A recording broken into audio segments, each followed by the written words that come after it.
Dr. Gooden. I think we've got, okay, I'm told that Congresswoman Waters is expected to be here in the next 5 to 10 minutes, so we're going to try to get through as much of this as possible. So we don't, I'm glad our panel is popular, but but I really do want the audience and others to hear where we get some solutions here.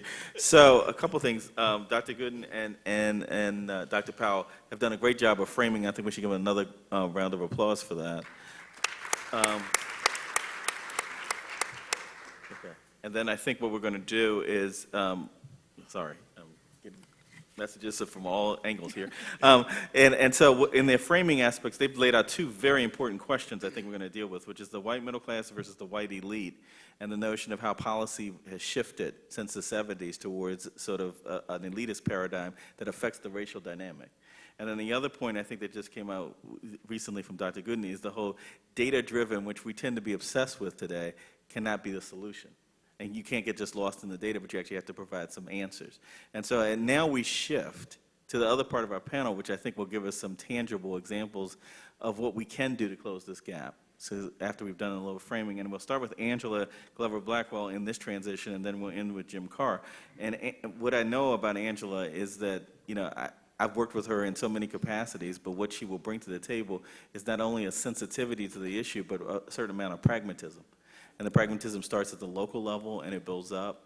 I had the fortune of working with her years ago when she coined the phrase growth with equity, well before it was fashionable, and sort of described how we were going through the dynamics of all this change and how we're going to make sure equity was part of the equation, and in turn how you then begin to close the racial gap. So I look forward to what she's going to be talking about.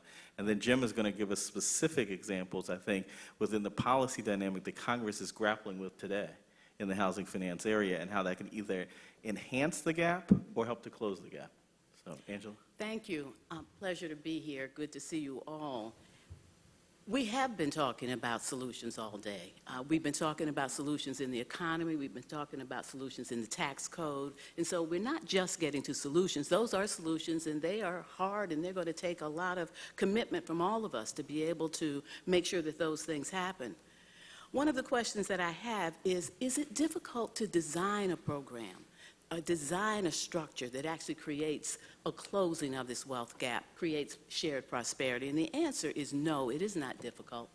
After World War II in California, California looked at its population and realized that its population was very poor. 25% of the people lived below the poverty level, was very uneducated. Half the people did not have a high school diploma, not very healthy, high rates of infant mortality, and all kinds of disease just running rampant.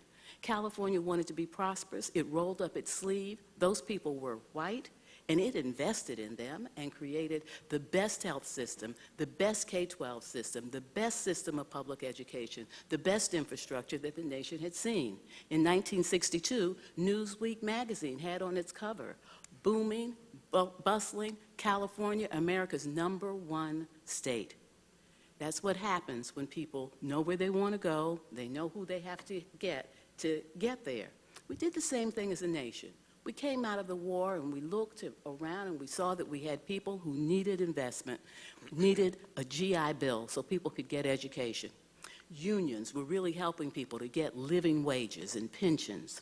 We invested in an infrastructure that had not been seen, I think, any place on the face of the earth in that time, and created the suburbs with good schools and roads and parks. The FHA allowed people to buy homes in those communities and to be able to build wealth, build education, and build their careers.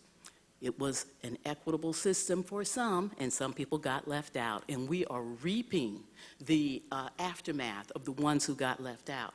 We know exactly what we need to do. We have done it before. We just haven't done it for all. So let's not pretend that this is a mystery, that we have no idea how to be able to create the wealth that we need. I can tell you lots of small examples of ways to build wealth. I'll mention just a few, and then I want to go upstream again, because these examples will not solve the problem. San Francisco has taken a bold step, and it is providing child savings accounts for every child that enters the San Francisco public school system at kindergarten, providing $50 for each child every year, and if parents put in more, it is matched more. In Cleveland, Ohio, The community has joined together with foundations and anchor institutions to build worker cooperatives, the Evergreen Cooperative, where people who have been formerly incarcerated get to be workers, get to be owners in multiple businesses, like in Spain, where we've seen an extraordinary cooperative movement. These are things that are getting at the heart of the problem in small ways. They won't take us where we need to go if we don't have a complete flipping of the way we talked when we had the economy panel. We need to have full employment. But what we heard is that we need to have full employment because people who are Black and Latino won't get jobs unless we have full employment. That was really quite a shocking statement, wasn't it? That we have to have full employment for people who are Black and Latino to get jobs. So let's have some full employment, because I want to see people who are being left out get those jobs, but we need to focus on discrimination. We need to focus on discrimination. We need to reach out and aggressively make sure that we are not allowing discrimination in the workplace. We are not allowing discrimination when it comes to buying homes. We are not allowing discrimination any place. We have an obligation to do that. We know that people need higher education. Here's a small way that that's being done. In Tennessee, the governor has said that everybody who graduates from high school can go to the community college, and anybody who finishes the community college can go to the four-year institution, cutting in half the price of a four-year education. But affordability and that kind of access is not the deep access that we need, because we know a lot of people who we're concerned about still won't be able to go, still won't be competitive. We need a new program. I'm going to call it Action for American Prosperity. And when I describe it, it will sound a lot like affirmative action, but I just figure I can't call it affirmative action, can I? So let's call it Action for American Prosperity. We need to make sure that the people who we need to have educated for the nation, because the nation needs them, think about it.